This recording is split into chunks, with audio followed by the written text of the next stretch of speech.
Jeffrey Castle, come on, give it up for Jeffrey Castle. Welcome, welcome. This beautiful Easter morning with our lovely angel choir coming up here.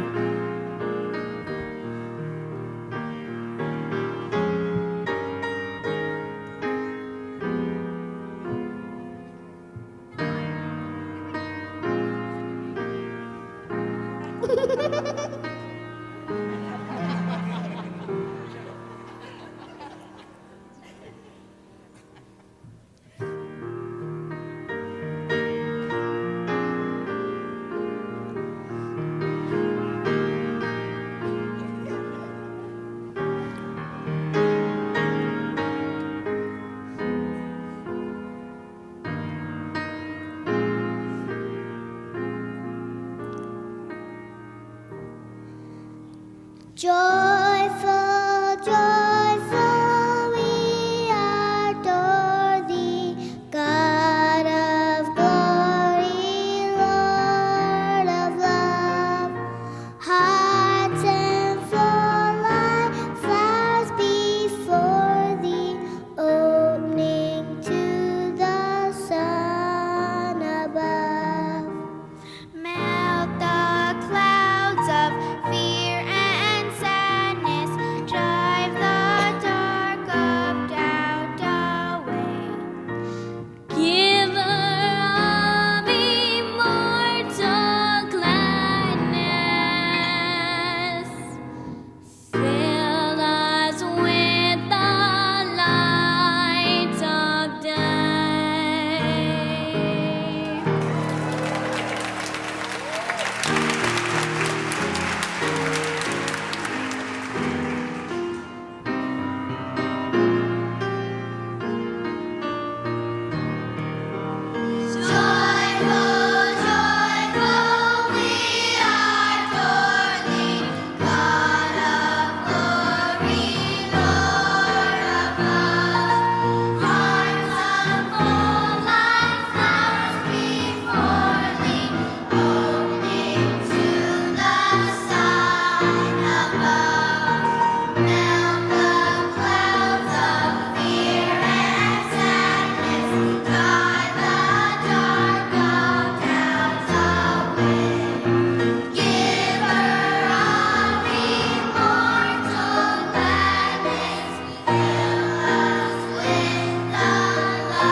Joyful, joyful, we adore thee, God of glory, Lord of love.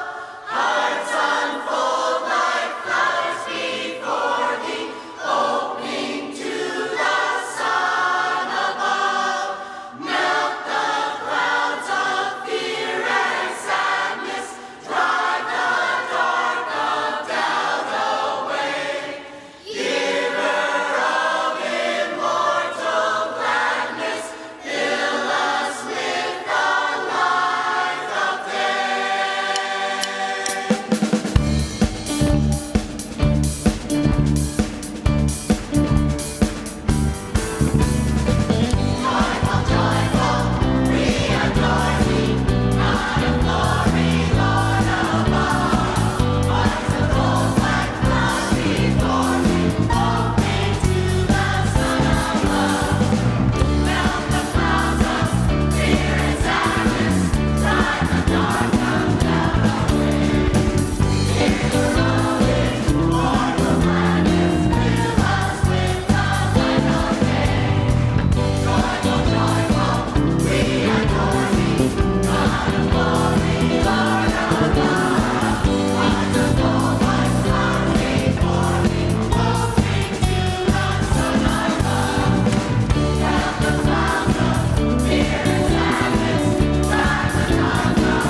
Good morning, good morning, good morning. How's everyone? It's Easter and it's not raining. Yeah, I know. It's pretty good. And to help you get acquainted with our spiritual community, I'm going to call up 3 of my new best friends.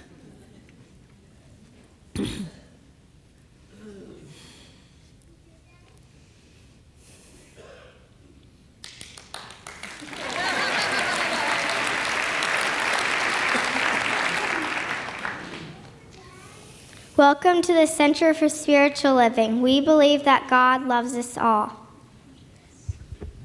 If you want to get connected with our community, please fill out a connection card, which is one of those, and give it to someone with a name tag. We believe everyone is special here. If it's your birthday this week, please stand up so we can give you a gift. So if you're having a birthday, stand up. We have a gift for you. There we go.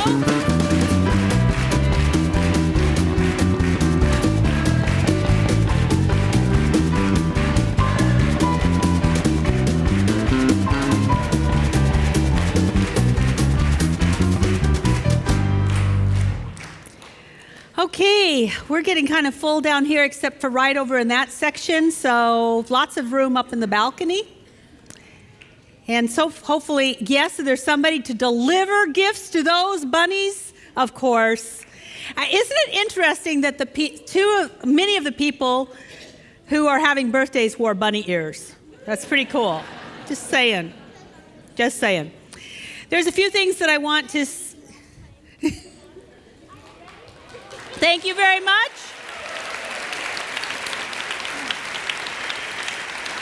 Before I get started, let's just have a round of applause for our two wonderful choir directors, Mickey Suzuki and Beverly Dorby.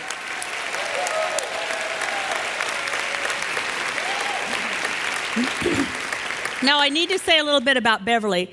And I was driving in this morning and so amazed at her talent. So it's about 2 Wednesdays ago, Eddie Watkins Jr. was here, and he's pretty particular.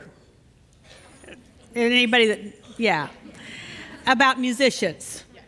And she got to play drums with him. And then Friday night, Rafe was here, and he plays all over the United States, and she played guitar for him. So the woman knows music. We're really fortunate to have you. Thank you so much.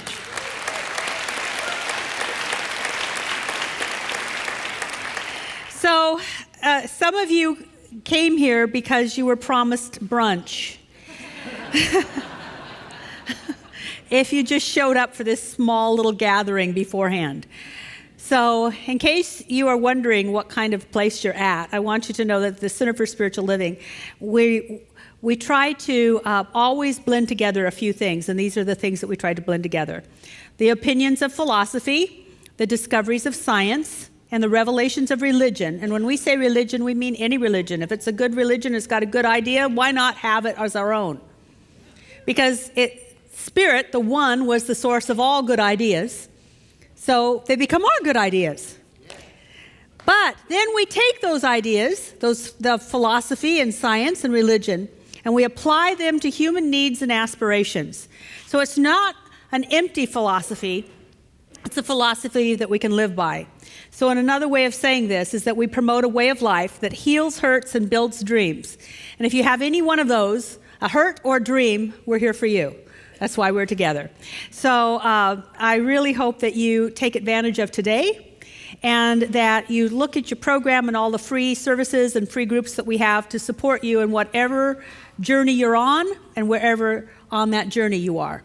So we're going to shift gears just a bit and take a deep breath with me. Life is good. It's always been good, and we're here to recognize that goodness. So I encourage you to drop the activities that might be going on in your mind. Yeah, honey. And court something known as silence. And we can find that silence within ourselves even if it's noisy outside. And even if the baby cries or a cell phone goes off, which everyone is now turning off. No matter what's going on, we can find a deep place of rest within. So let us relish that inner silence. And then we'll hear beautiful music, choirs of angels. And Reverend Harold will give us our opening prayer.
Hallelujah.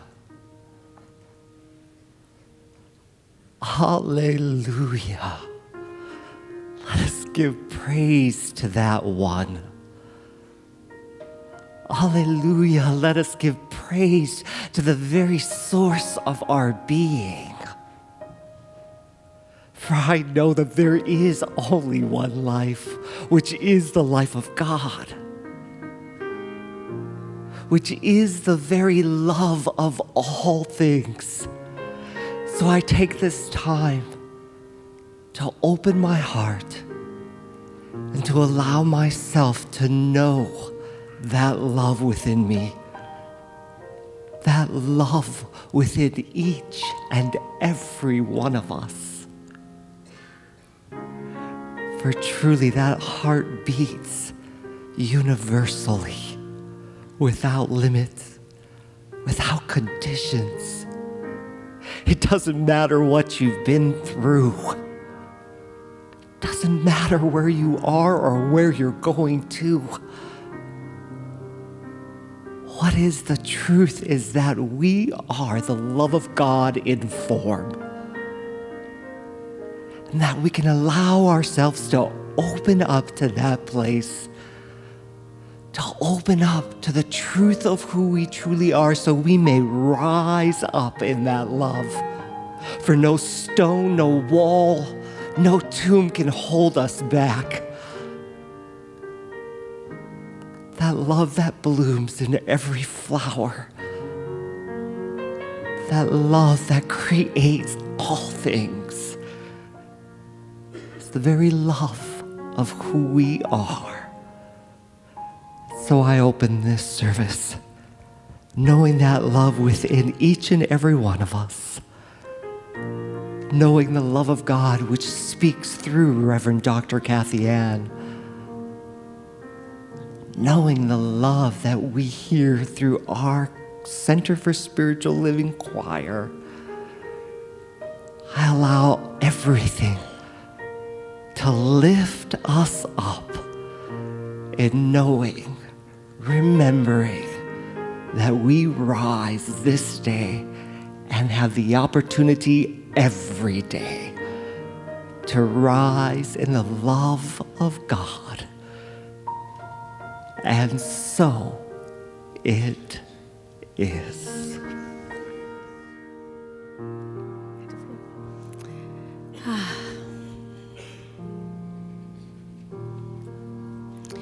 I told you a little bit about what we offer at the Center for Spiritual Living. We promote a way of life that heals, hurts, and builds dreams. Well, how do we do that? Not only are we a center for spiritual living so that people from different spiritual traditions can come here and feel at home and perhaps get something out of it. We're a center where people gather that want a spiritual life. But it's also that we promote a spirit-centered life, a spirit-centered life, that I am centered in spirit, that we can be centered in spirit. And what that means is that spirit is, or God, or whatever you want to call it, the God of your understanding, the universe, infinite intelligence, is not just something that circles around. It's not something that you use when needed. It's not something where you hear about it. It's a distant relative. It's something for a lot of us that we want to seek that first.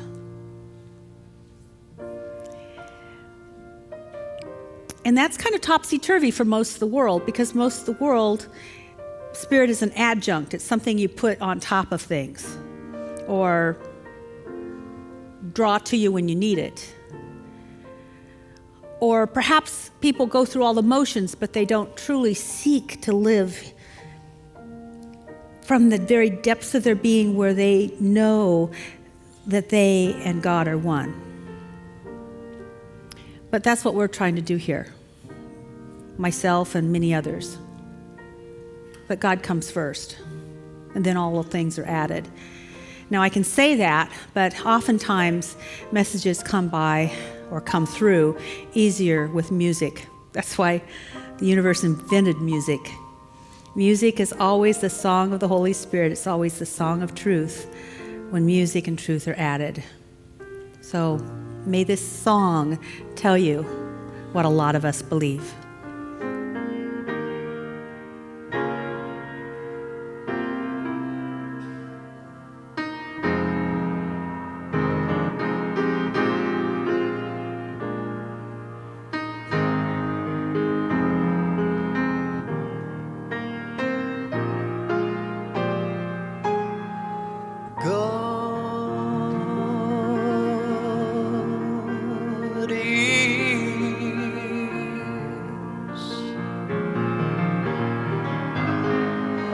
My protection,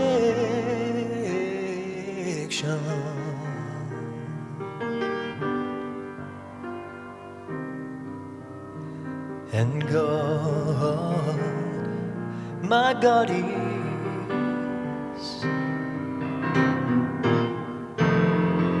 my all and all.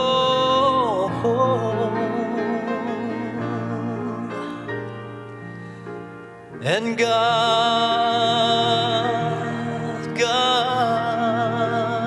is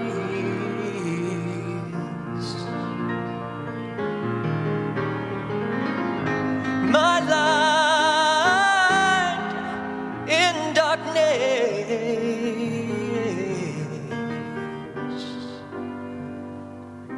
Oh God is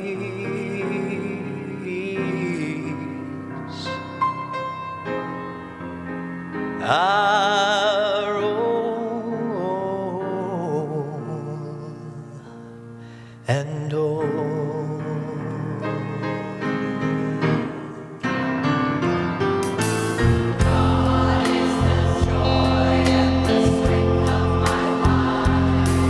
God is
Happy Easter.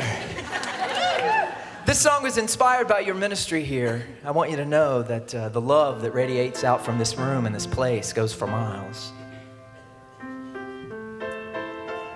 And miles and miles. I will to will God's will in my life. I will to will God's will. I will to will God's will in my life. God's will be done. God's will be done. All right. I will to will. I will to will. I will to will God's will in my life. Yeah. I will to will. I will to will. I will to will God's will be done. Turn it over. Give it up. When you know you've had enough, don't hang on to what feels wrong. Oh, I will to will. I will to will. I will to will God's will in my life. You know I will to will. I will to will. I will to will God's will be done. There's another way to live. Now if you're willing to forgive first yourself and then all else, we're gonna forgive it all today. Oh, I will to will. I will to will. I will to will God's will in my life. You know I will to will. I will to will. I will to will God's will be done. And love solutions that we can't see appear in our humility as we surrender, asking, oh, be healed, be healed. I will to will. I will to will. I will to will God's will in my life. You know I will to will. I will to will. I will to will God's will be done. One more time. I will to will.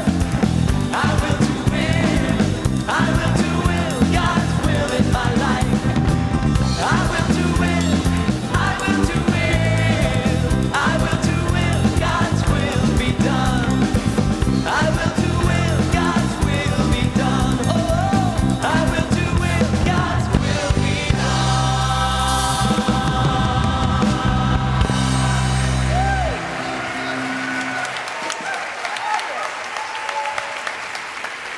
Vic Sorrell from Nashville. Nashville, yes. Woo! And if you were here early enough, you got to hear Jeffrey Castle.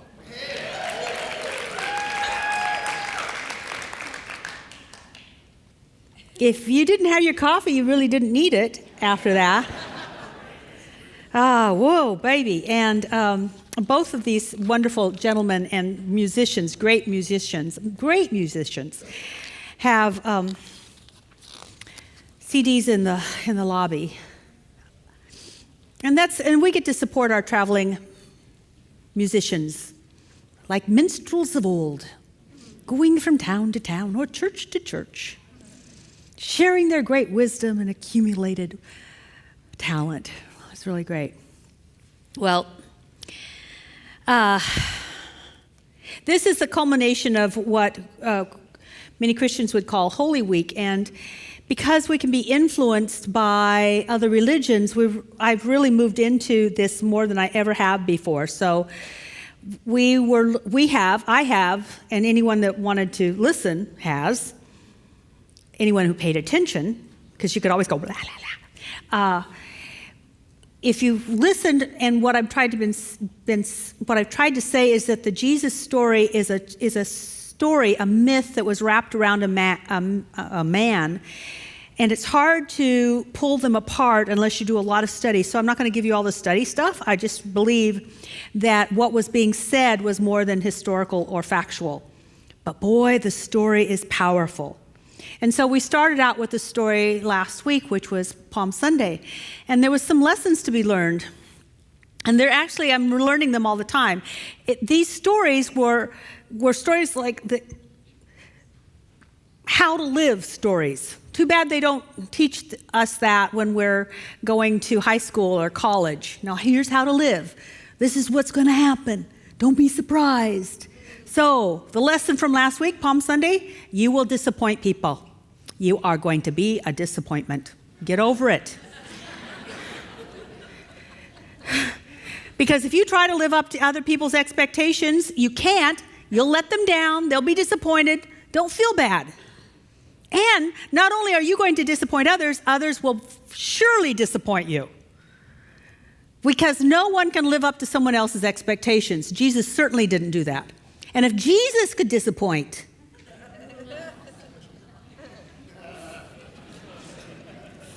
thank you for getting the lesson. Then on Friday, we sort of went into the whole Good Friday experience, and there's some things that we hopefully learned and lived out on Friday. First one is that God can forgive when we can't. There may be times when it's hard to forgive. So let God forgive through us by saying something as simple as, Father, forgive them. And if you want to not be patriarchal, say, Mother, forgive them. And if you don't want to have any gender, say, who's it's, forgive them. It doesn't really care what you call it. I know that's not all into the petty, what you call me stuff, but call it whatever you want. Also on Good Friday, we learned and experienced that we can be done with suffering, and that new life comes when we're ready to die to the old life. It's very difficult to have a new life when we are continually hanging on to the old. And so today I want to talk about how to actually move into that new life. So on Friday, a bunch of us died, and we're still here, so it's not so bad. How to move into that new life in a big and powerful way. And there's two things that I want to say. This story, when I'm reading this story, two things come up really clearly for me. I'm going to talk about the resurrection because that's important. I'm going to share some ideas about that. I'm going to share Ernest Holmes' idea about that. It seems to be the big news on this day. But there's something else that is equally intriguing that I have never heard anyone talk about. And yet it is so obvious in all the stories that it was important. And this is the intriguing, important thing. In all of the Gospels, when Jesus supposedly had his coming out party, which, let's talk about this. Supposedly the stone was rolled away, and later on he's going through walls. If you can go through a wall, why do you need to roll the stone away? Just a thought. Which makes me believe that this is a story and not so much factual. The story for the effect. But let's not go there right yet. Let's go to this. He shows up, no one recognizes him. No one, even his girlfriend. You didn't know he had a girlfriend? Guess what? In many of the Gnostic Gospels that were not canonized later, Mary Magdalene was known as his companion, which is their way of saying significant other, spousal unit, something like that. So, Mary Magdalene didn't recognize him. She thought he was a gardener. His close disciples didn't recognize him. He was a stranger to them. They're walking along the road. They're talking about what happened to their dear friend Jesus. Jesus is standing. Isn't this kind of fun, like he was incognito? And he said, yeah, tell me about it. This is interesting. What did you think then? And wasn't he a great man? I mean, no, he didn't really say that. I do embellish, which is very Middle Eastern. So I'm kind of getting into this. So he's walking with them, and they don't recognize him until later, until he says, I'm he. Really? Over and over and over again, they did not recognize him. He shows up and cooks fish for his disciples that went back to their old job, and they're thinking he's just a guy on a beach cooking fish. Why? Isn't that odd? Don't you think that's odd? And in all 4 Gospels, it's put in the story. It's put in the story because it's important. And I kept asking, what's the significance of this? Except perhaps they're telling everybody, you do not see what's before you. You see what you believe. It's not seeing is believing. No, believing is seeing. If you believe a thing, you're going to see a thing. You're going to look for a thing, and you're going to find the thing. And if you don't believe in a thing, the thing could be in front of you, and you can't see it, acknowledge it, or partake of it. It's just the way that it works. To give you a little more of an updated story on that, just in case, the Bible and 4 Gospels isn't enough. And I don't blame you if it's not.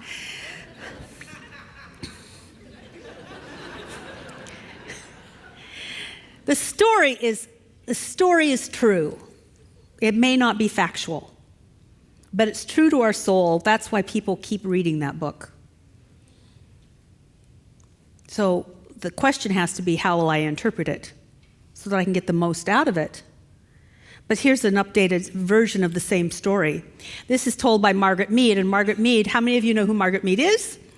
Okay, for those of you that didn't raise your hand, she was a famous anthropologist and worked with cultures all over the world. And really got into what do people think and how does that create who they are. So she was working with an Aboriginal tribe in Australia, and they got to like her so much that they were going to show her the very sacredest, bestest place they had. You know how when you finally get acquainted with somebody, they're going to show you the really good stuff? So they were going to show her the really good stuff. This is the best place. Come with me. And they take her, and she's walking along, and then they show it to her. And she goes, what am I looking at? Because it looks like everything else. And they said,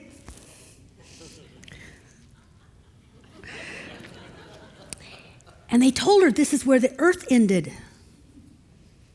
And she said, and what do you see beyond where the earth ends? Nothing. There's nothing. There's nothing there. Really? And so she decides to test their perception. So she crosses over their imaginary line, and they go into wailing. Oh no, she's so stupid. Oh, why did she do that, silly, tall, white woman? They didn't say that. I embellished again. But they did. They went into wailing. She says they were wailing because they'd lost their friend. How could they have let her do that? And then she's on this other side going, no, but I'm here. They could not see her. They could not hear her because it was against their belief. So she crosses back over, and there's cheering. Oh, my goodness, the first person to ever do that. You're magical. How wonderful. Back from the dead. Because that's what they believed. And perhaps that's what they're saying there, too, in this story over and over and over again. You're not going to see the Christ unless you believe the Christ is there. You're not going to see the good in someone else unless you know the good is there. Otherwise, you're going to see what you want to see, which is someone who's mundane and unimportant or whatever, like the gardener or the stranger on the road.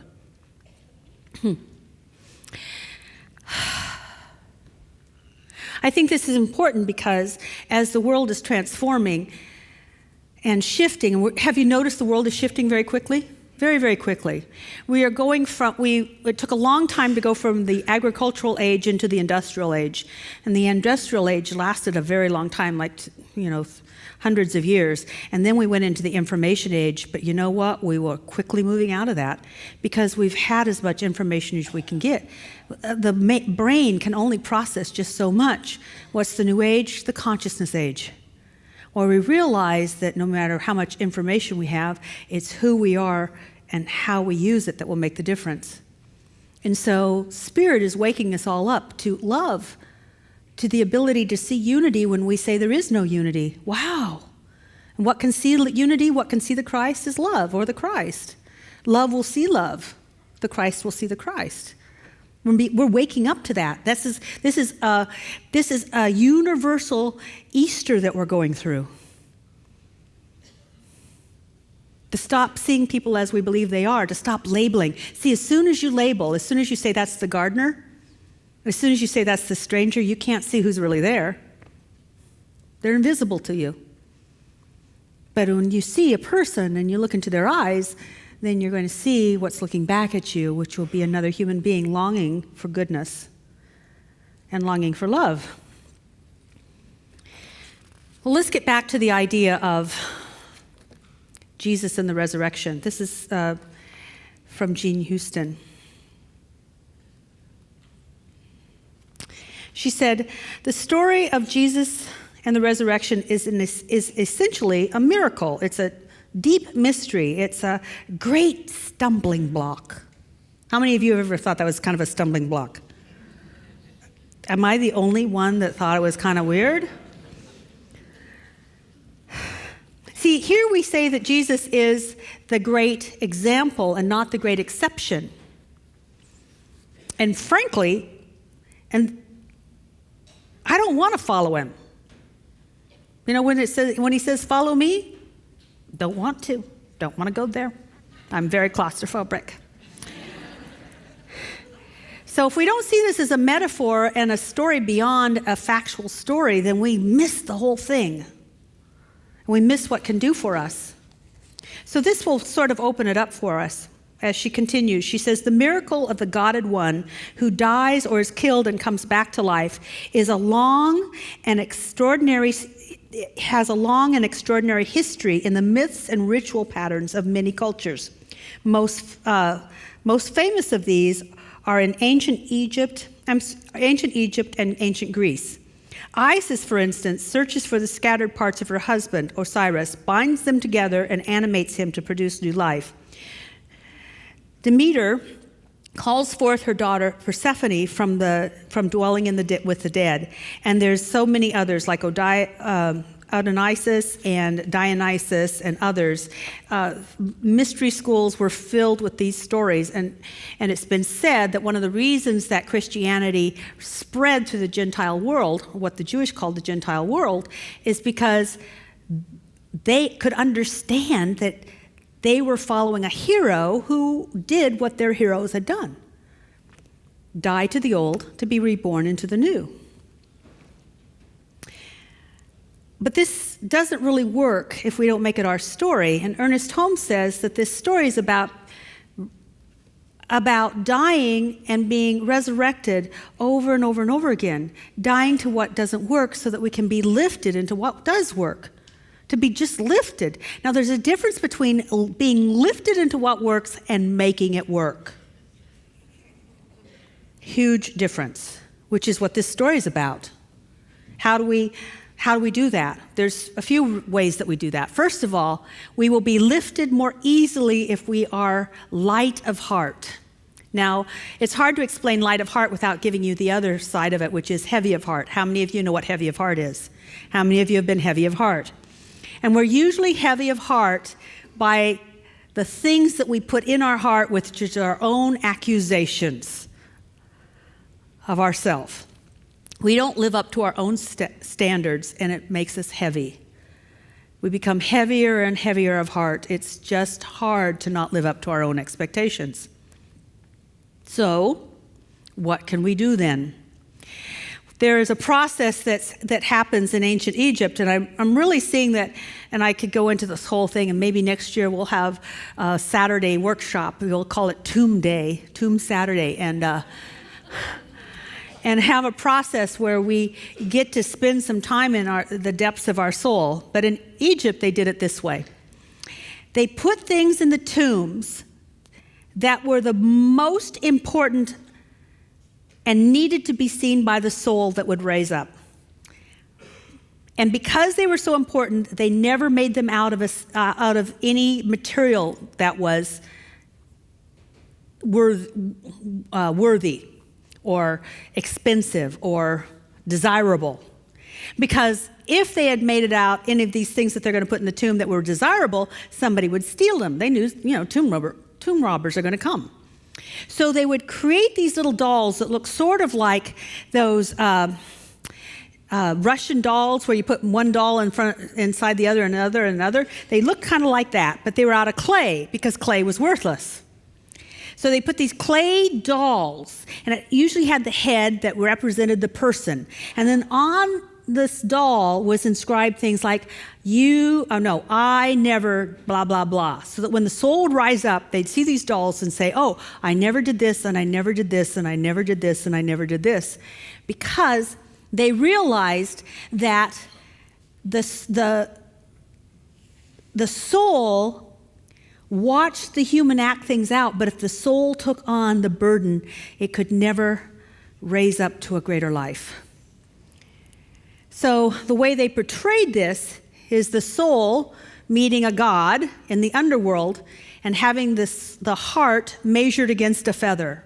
Now you'd kind of wonder, now what's a feather's worth? Could I cheat? Probably not. I would go there. I get very analytical about this stuff. So the person is telling themselves that even though they did things, they were not going to carry those things with them into the new world.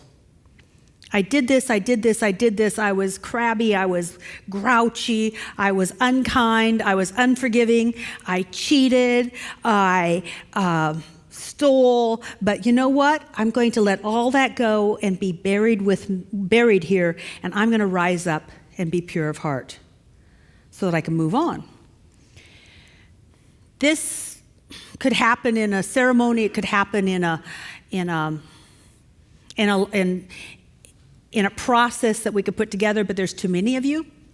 So what I would suggest is when you go home, every day, spend some time being silent. I'm going to call it being silent because meditation can be too scary. So just be silent and try to find that place inside of you that is still. Emerson said that even though the finite is wrought and suffers, the infinite lies in silent repose. So we go for that place where the infinite lies in silent repose, and we try to touch it. Because it is not burdened. So we live a burdenless life. And one of the great times to touch that infinite, burdenless aspect of ourself is in something that I'm going to call tomb time.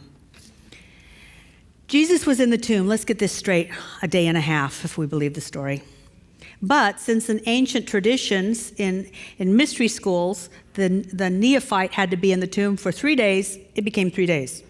But he was really, if you go Friday night to Sunday morning, it's kind of like a day and a half.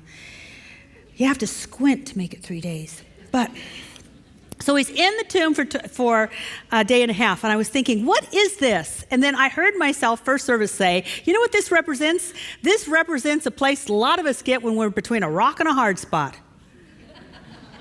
Really? How many of you have ever been a place where you see no options? You feel totally powerless.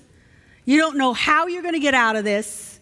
You honestly think that this could be the end of you.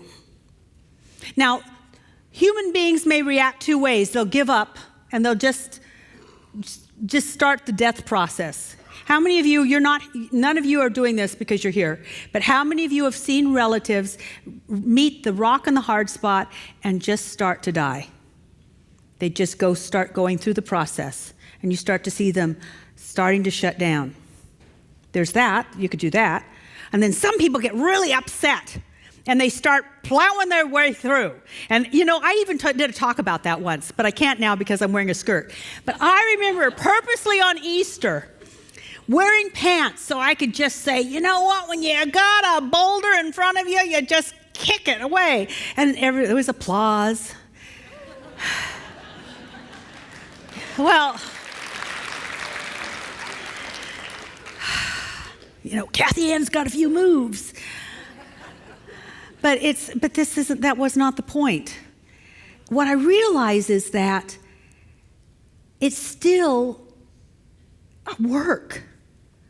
And what if you fall? And what if you hurt yourself? How many of you have ever gotten through something, but you were bruised at the end? We don't need to do this. There's another way, and that is to let us be lifted out of it. And this is when we use tomb time, when we're between a rock and a hard spot, to find that inner self, that inner power, that power that doesn't know anything about anything else. And we find that, and we allow that to direct us. So the stone will either move away or we find ourselves out in the open. I don't know. I can say that I've experienced this twice. Twice I've had 2 medical conditions that if I looked at what other people believed about these conditions, I should have been depressed.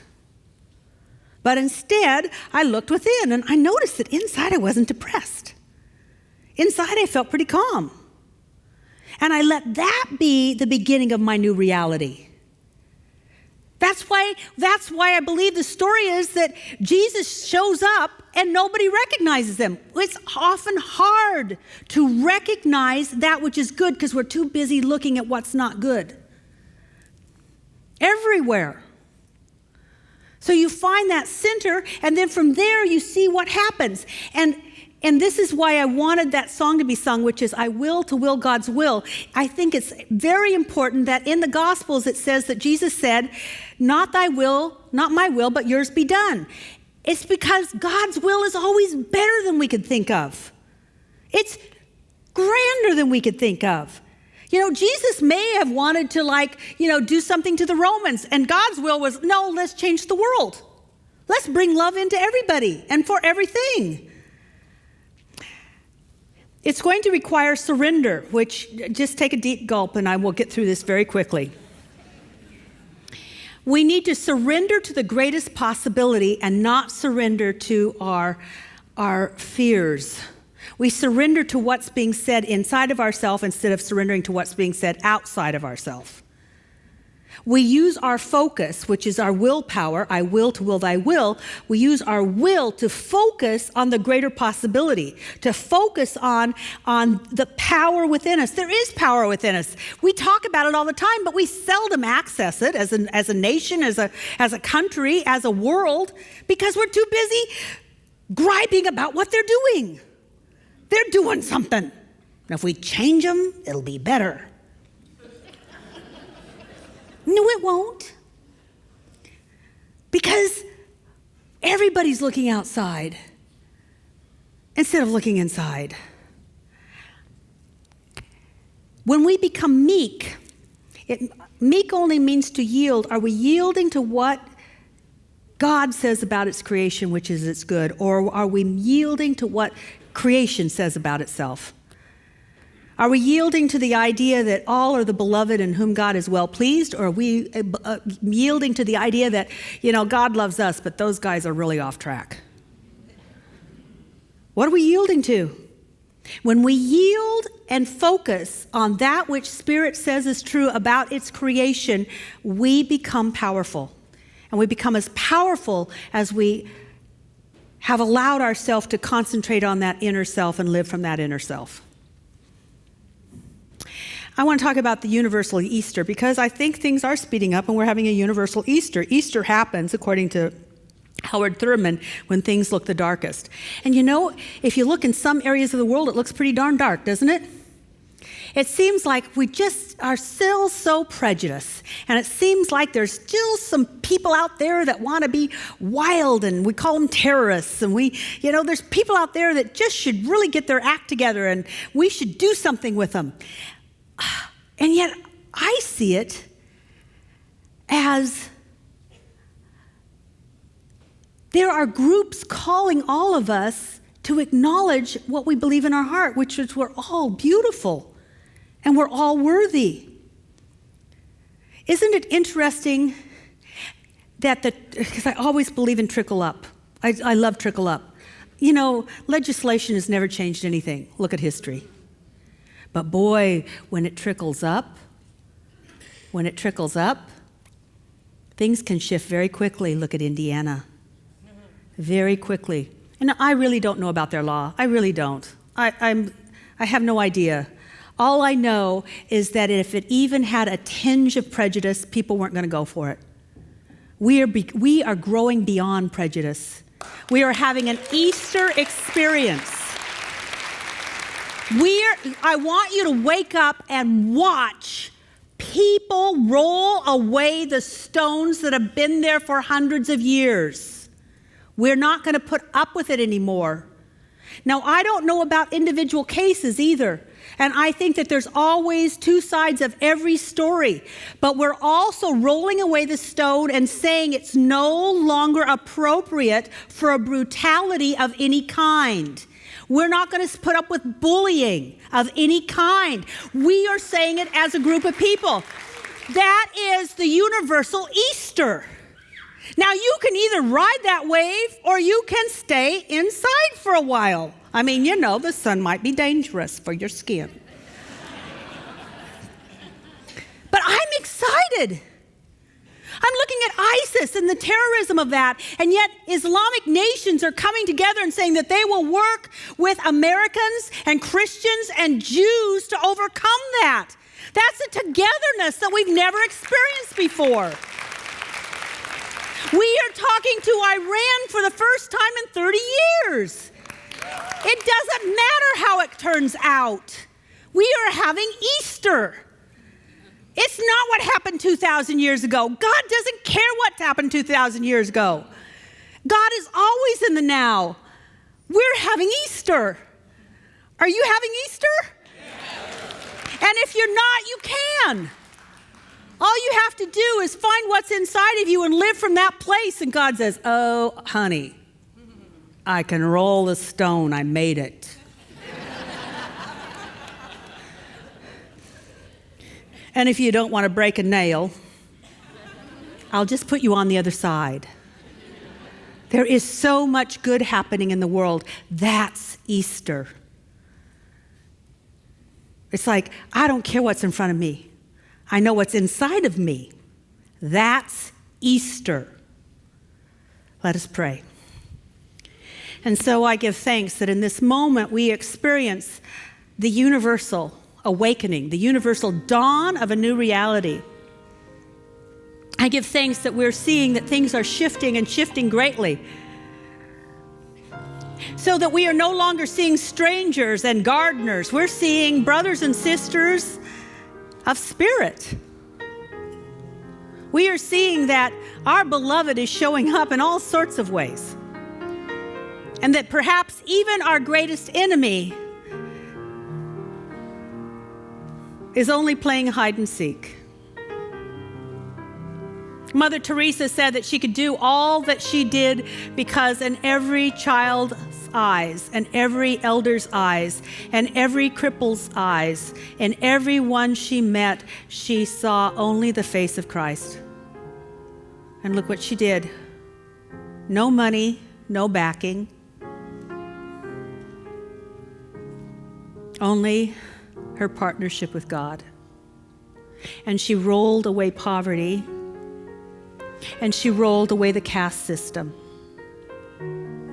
and she rolled away filth to produce beautiful, wonderful, clean and tidy, majestic houses of hope. And that same power is within each and every person here.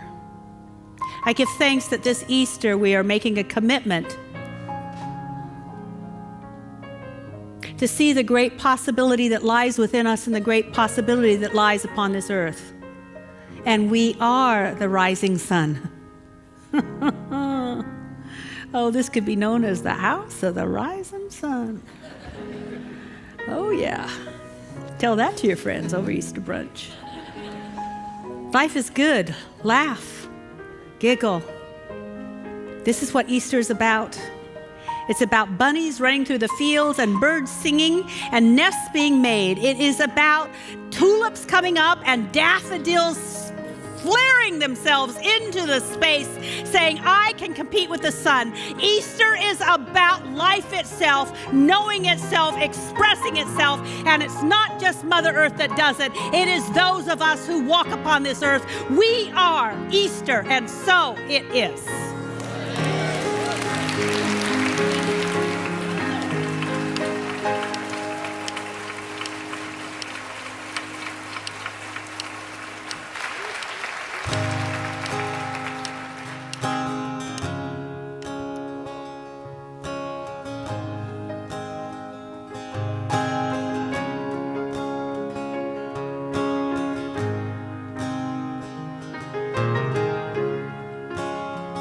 I am a dreamer, a true believer. I'm not a preacher, I don't pretend to be.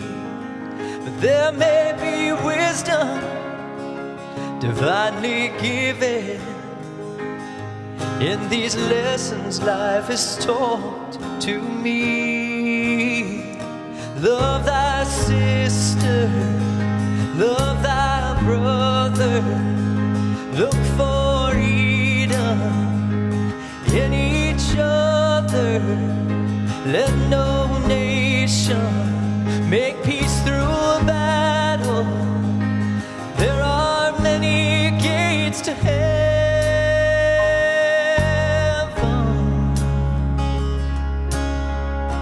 and love's the only road to travel.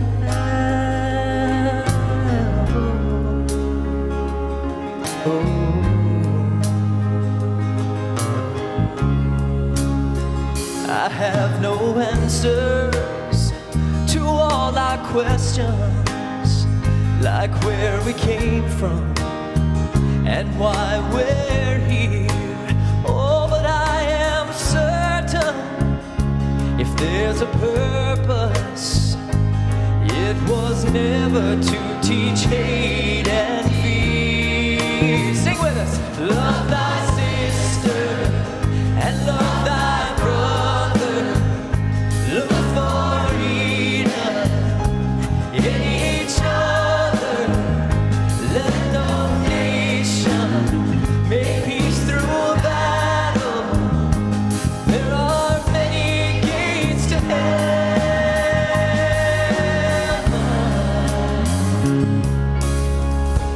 and love's the only road to travel.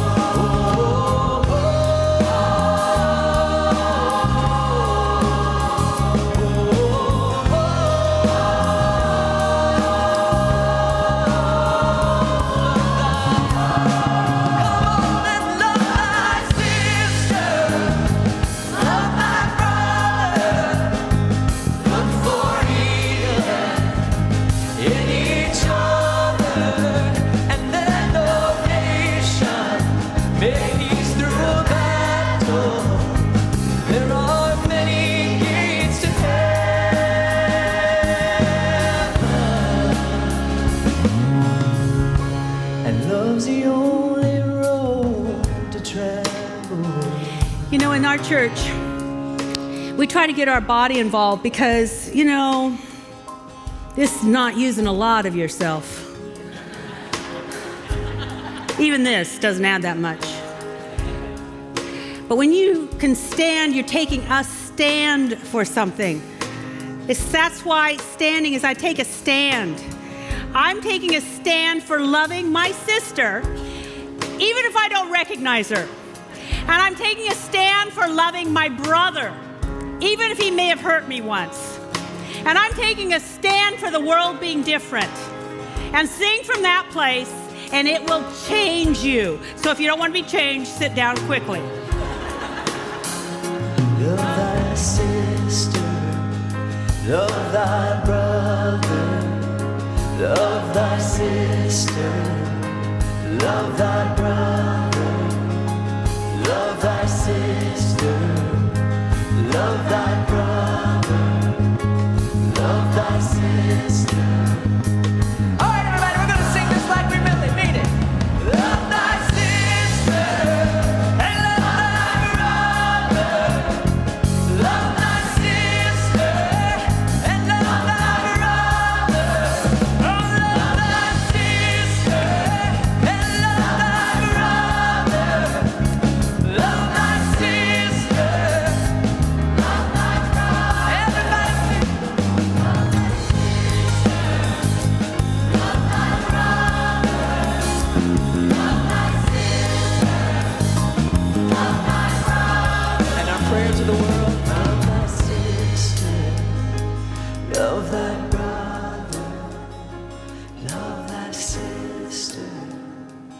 Love thy brother, love thy sister. Namaste.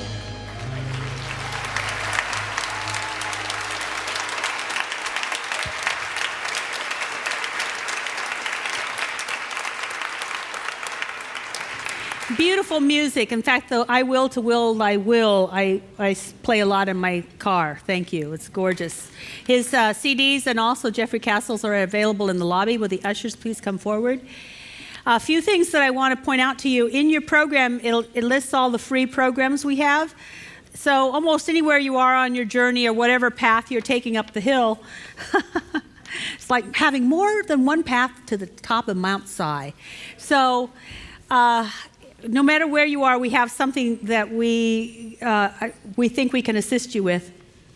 And then there's one other thing that's not listed in there, and that's the Better Business Breakfast or the Better Business Lunch. Yes, some people love it. It's because their businesses get better.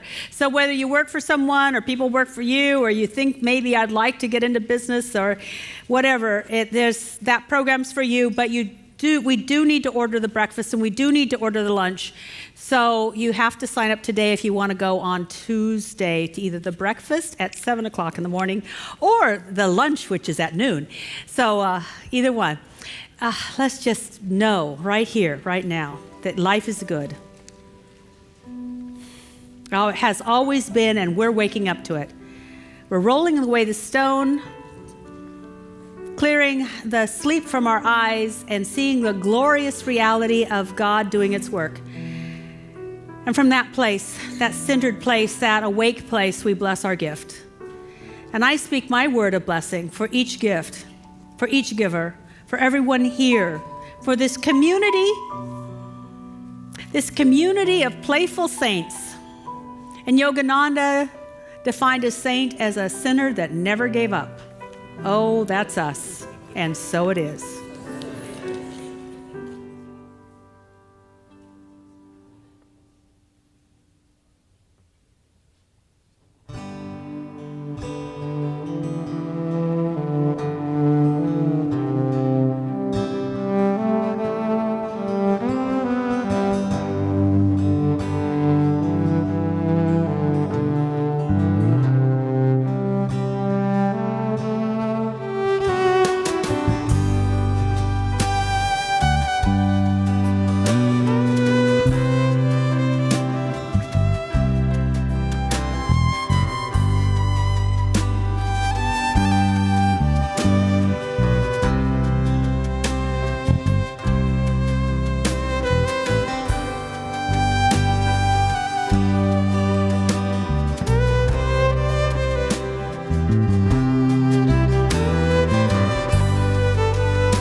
You know, all those wonderful drop-in groups that are at the back of the program today, they happen every single Sunday, except this one.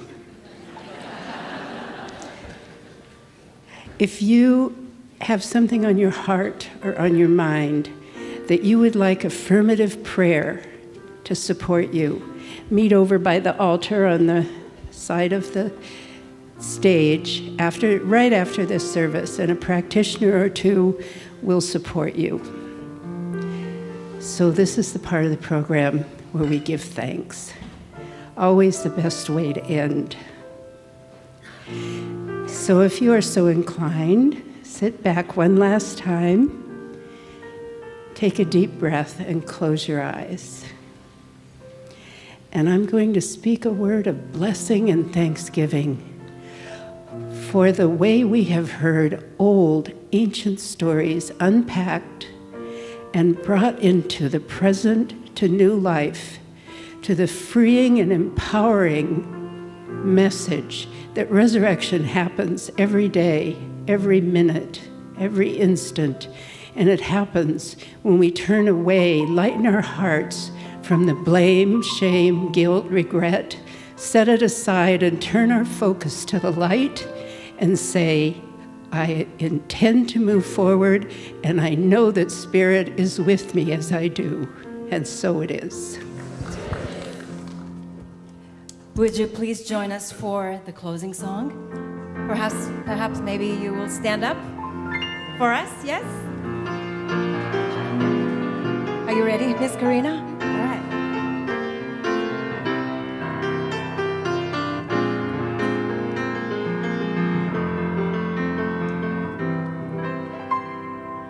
Rise up, oh my soul.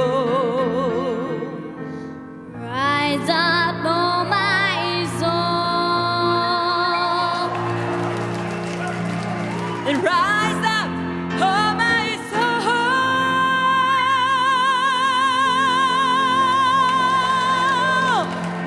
Let spirit flow.